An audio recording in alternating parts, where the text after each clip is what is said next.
Alright YouTube, we're back again, and this is how you get a doubled-in touchscreen stereo system in your car. I will tell you, this is the best amount of money that I've ever spent on this Prelude. I've been dealing with a single DIN that did not have Bluetooth, and I was using a Tripper, and this one has Apple CarPlay, Android Auto, hands-free, Bluetooth.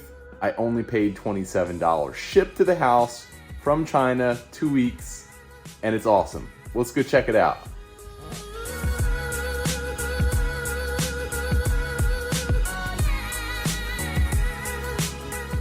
And just so you could all follow along and do the same thing to your car, I'm going to put all the links in the description. Make sure that you hit the like and subscribe button because this is going to be awesome. Alright, so when you get your system in the mail, this is everything that it comes with. It comes with your rear backup camera, the cable that goes from the front of the car to the back of the car to hook up to this, a remote, 2 pigtails. One is the dynamic pigtail and one is the power and speakers. It's probably this one since I see some gray striped wires. And then I don't know what this cable does yet, but I guess I'll figure out once I start installing stuff. These are the connections that I'm going to use between the pigtail and the car. And this is your user manual. And as you can see on the front, it says Mirror Link, Apple CarPlay, Android Auto. So it's pretty much got everything that most of us want. All right, so getting in my car here. I think most of you guys know I daily the Prelude, so I've been dealing with this and a Tripper. That way I can connect my phone to the stereo. I'm getting tired of it. So let's remove the stereo head unit, this JVC one. And then we got to pull this bezel off. A lot of times I can just do this with my hand. Yep. Took that right off. There's little clips on the back. And then there's going to be screws down here, screws up there. Both sides. Looks like the previous owner never put those in there, huh? Look at that. Makes it even easier. Okay. So now we got to disconnect some plugs. All right, so now that the plugs are all disconnected, you want to leave the antenna wire back in here. That's this one. You don't need that one. And now we can start clipping off the harness for the JVC original stereo that was in here. And I like to clip them as closely as possible to those connectors, but I also like to leave a little bit, of the original wire just in case I need to refer back to it later based off the diagram that's on the old stereo system. So let's do that. Be prepared that sometimes when you put a head unit into an older vehicle, you can encounter bugs. One of the most common bugs is the high-pitched whine that you get from your transmission or your alternator, causing a buzzing sound as you accelerate down the road. If this happens to you, as it's happened to me in the past with other head units that I've put in other vehicles, you need to add an additional ground or clip the current ground that you have based off the wiring diagram and add one that's external from the radio, right? Don't use the battery, I think it's a 12-volt battery ground.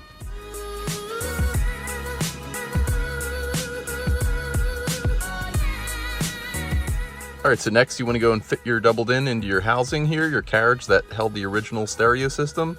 I was able to pick up a bolt off this side hole and it worked just perfectly. Now they have trim kits that trim up the edges all around here. I'm gonna make mine on my laser in my basement, and that'll clean up that look so you don't actually look into the back of the stereo system. All right, so now that you got your whole wiring job done here, pigtails all done, and you hooked up your reverse camera, now it's time to do a functions test. One thing I do want to point out is it's got a USB cable port on the back that you could run a dedicated charger to your phone, and it also has a port for an external microphone. Because sometimes, like my car right now, it's noisy due to it being turbocharged, and these can't pick up your audio because of the internal drone of the car. So that's really nice. I can buy one for a couple bucks and run it up to the A-pillar. That way it picks up my audio a little bit better if I'm talking to someone on the telephone. Okay, so now we have a couple screws in the top there, and let's put this baby back together. Holy crow. Back in 2023, almost 2024. Okay, so now we got to go and run the reverse camera. Hook that baby up as I drop it. Gotta hook this baby up. Okay, so it's been a couple days. You're gonna see me wearing different clothes, and I'm wearing a beard now. But I got the whole thing in, the bezel's back on, and I ran the rear camera all the way back through the center console. Underneath the carpet here, there's 2 clips under the back seat that allow you to lift the back seat, and then you can put your key in at the top of your Prelude up here, or your car, and roll your back seat down and then run it out to your trunk. So here I am, I've already done that. Here's my cord. I ran it all the way up through here under the carpet, under the side piece here. I have to put all the clips back in, but it is now run up to here. Now we got to take the bumper off so I can tuck it right up under here. Right there. See the little space? That's where we're putting it. All right, and the way that you're gonna take this bumper off is in the center here, you're gonna have a little pop top, just like one of these guys. You pop it up with a flathead screwdriver. You'll probably have 3 because you're less janky than me. And then on the sides here, if you don't have a lot of poke, then your mounts are probably still good and not worn down. So you got to take the screw out from underneath there. And then there's going to be a bunch of little clips here on the back of your bumper. And you just pop this guy out and give it a little flick back. And then the bumper starts popping out and it feels like you almost break it. And that's how you start taking her off. Just like that, one-handed on camera, look at that. All right, so now that the bumper's off the car, now it is time to run the wire. And as you can see, I changed up a little bit. I ran the wire over on this side now just to get more length. And there was a blank plug right here, similar to this one that's over here. Cut a little hole in it, fished my wires out through, and now they're connected to the camera and they're exterior to the car. So now what we have to do is figure out what all these other wires do. So based off the manual, it tells us that the black wire goes to ground. That's the wire that comes off of here. Red wire gets combined with the red wire from the traveler wire, or the signal wire for the camera. So we have to combine those two and then attach them to the reverse light. Well, how are we going to figure out which one is the reverse light? Well, I'm going to show you. And if you look up here in my car, this is my reverse light. This comes on to, illuminate the back of the car so I can back up. So on your car, you can figure this out with a friend by, putting it in reverse in park, and then, or I should say, put your parking brake on, go in reverse. That way your friend doesn't run over you, and look at which light illuminates. Then go in the back of your car and see what plug is there. So obviously we've got 2 wires here. One's power and one's ground. We have to steal power off of one of these wires, but we have to figure out which one's power. And we can do that with a voltmeter. Aside from that, I also have to hook up a ground, right? That black wire. So I ran the black wire back through that hole, and I'm gonna hook it up with some heat shrink and this little crush connector and run it over this bolt right here. So I'm gonna take the bolt off, put it under there, and I'll show you in a second. So we're gonna heat shrink this because these wires are really small, and I don't want them to rattle off and, come off that ground point. So we're gonna connect this to ground, and then what I'm actually gonna do with this power wire is I'm going to cut a little spot in between this wire. Right, I'm gonna straighten these 2 wires out. I'm gonna cut a little piece here and wrap this baby on here. And then I have these solder guys that when you put a little heat on them, they solder them together, and it's also heat shrink, and it seals them perfectly. So then we can pick up power with just the pigtail end of this guy, run it back through the hole, and pick up that rear reverse light the same way. So I'm gonna go do all that.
All right, so now we're gonna get some Tesla tape or some Maxwell tape that I have here, and we're actually gonna wrap this baby up and secure these connections, I think, right now. That way they don't ever come undone. And let's wrap it, baby.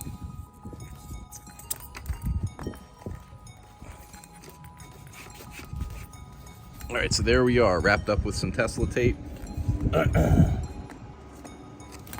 Now we got to find a place to hook up the power.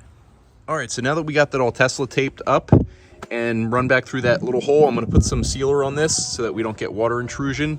The next thing I'm gonna do is hook up the power and ground. So as I made that loop before, I hooked it onto here, and that's now our ground. Now, I'm gonna actually test this because I like doing stuff like that. I'm gonna test that ground and make sure that it's actually good. So I have my voltmeter set to resistance, to conductivity rather, to test conductivity. And you touch the two leads together to make sure it's working. Get the audible tone. My battery's in the back of the trunk here because I relocated it. So I'm gonna pick up the negative terminal over there, and I'm gonna go touch this bolt right here. And that's good. That means we have a good ground, right? And theoretically, if I touch the little loop that it's bolted onto, we're good there. So we have our good ground now. Now we have to find power, right? Now we talked about this reversed wire, this reverse light before. Another way to figure it out is process of elimination. So you take your test lead set to find conductivity, and we hook it to the ground wire, right? This assumed ground wire, which is the black wire. And I'm just back probing this so we get an audible tone, letting us know that the black wire is ground and the green wire is now power. So one way to figure that out if you didn't do this way is you would literally just have to turn this to volts DC. You'd have to pick up a ground and then have somebody put the car in reverse and then test to see if you get voltage there. Obviously we're not in reverse, so I can't find the voltage, but that's another way to do it. Another way to do it if you don't have any of these tools, right? Because that's a lot of the way that a lot of us start, is to do process of elimination the other way. Okay, so by process of elimination, what I mean is looking at the plug, right? We know the red or the black wire on the right is ground. The green with the black stripe is our power. If you look in the plug here, you can see that this side would be your power and that side would be ground, right? Well, if you look on the bulb reflects the same, right? This side is always going to be negative, the left side, because it's got to fit in just like that. Even if you flip it, there's still going to be a pin, like a little pin on the bulb there that touches that side. So all we need to do is we need to take this wire and wrap our red power wire around it. And that's a way that we can figure out and also quickly plug this up and wire it up for power. So I'm gonna go do this real quick. All right, so here we are. I had that red wire stuck through the plug, wrapped around the little wire that's on the bulb right here on this side, because this side's power. And now we're gonna go put it in reverse and see if we can see anything. I have the camera just temporarily hooked up at the bumper. Okay, because I have a manual vehicle, I can put it in reverse without actually turning the car on, right? I'm in key position 2 and pushing the clutch, go in reverse. And look at that. There's our backup camera. It looks pretty lined up pretty well. Okay, so at this point, you can really do whatever you want. You can either take this bulb and put it back through and then tape the wire up so it doesn't rattle around, so it stays on that bulb, or you can go into your electronics store and buy one of these connectors, right? This slips over this connection here, and then you would feed the red wire into this other side and then crush this, and it actually cuts into this wire and provides power to this wire. So that's what I'm gonna do. Okay, at this point, now I have power all set up here with the bulb. I can put my reverse light bulb back in, button her all up. Come on, go back in. There you go, back in. Clean up this wiring mess, close up all my stuff here, and then this is your point at which you can mount your camera wherever you want.